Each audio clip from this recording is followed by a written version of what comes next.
And what were your thoughts and impressions as the station flew over the shadow of the Earth?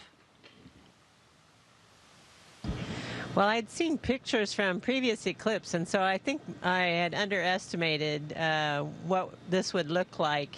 This was much darker than I gave it credit for being. Unfortunately, it was kind of near the limb, near the edge of the Earth from our view, so several 100 miles away, but it still was impressive to be able to see that dark spot as we passed by. For Randy Bresnik, Randy, you've been looking forward to this event for some time now. Your thoughts and impressions of the eclipse. You also shot digital still imagery of it as well. And what does a solar eclipse do to a human being? What does it do to a human being in terms of understanding our place in the universe? That's certainly a big question. You look down at the size of the shadow, and we've gotten used to the scope and scale of what the Earth looks like from here, and just understanding how many people will be affected by that. And a friend of mine the other day, mentioned that, and it kind of really came to me. We were actually looking at it. Was that just a few hundred years ago, human beings wouldn't have even known that the eclipse was coming, and so here you are, looking up, and all of a sudden the sun is disappearing. And what are the thoughts for all of human existence, where everybody's looking up going, the gods must be angry at us, and now we have the ability not only to know it's coming, people are excited about it. We know people that travel to go be under the umbra, and making an event, a celestial event. And for us, being able to witness it from above was just really special, because it represents how far we've come with the technology we have. I mean, look, we're on the International Space Station, where we're doing, more than 250 different experiments, and working with an international team. Look at where we're at. And so I look forward to the next time we have a full eclipse. Maybe we'll be taking pictures from a lot farther away. For Jack Fisher, Jack, it's good to see you this afternoon.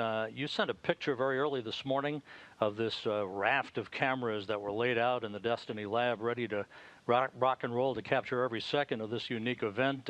Was it awesome sauce ×2 for you? Yes, it was awesome sauce ×2.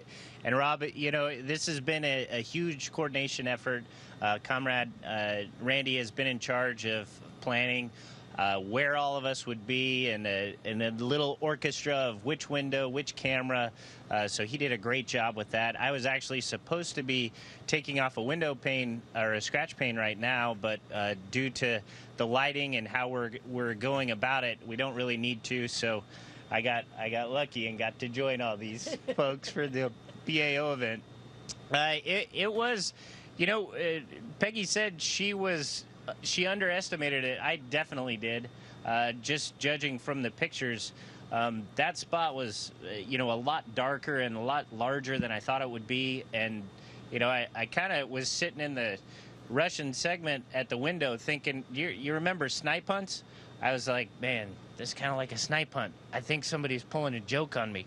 And then all of a sudden, this huge black shadow was going across the Earth. So it was amazing, and it was cool to see from this vantage point. So absolutely awesome sauce ×3, Rob.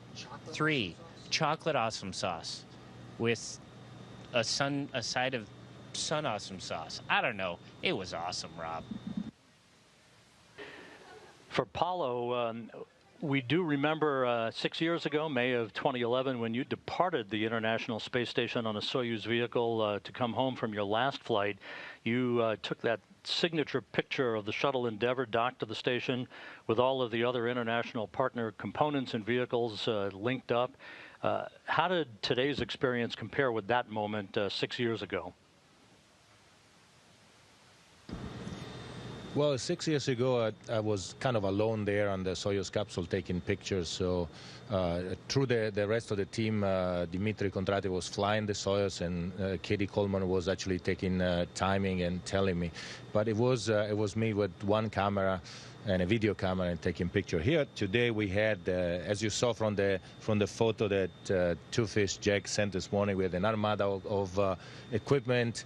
We had multiple places. We were flying back and forth from the station to the cupola Russian segment, up and down, and it was a completely different orchestrated system. I was impressed too by the shadow passing by. I've seen some pictures, but and I always, as a kid, I always thought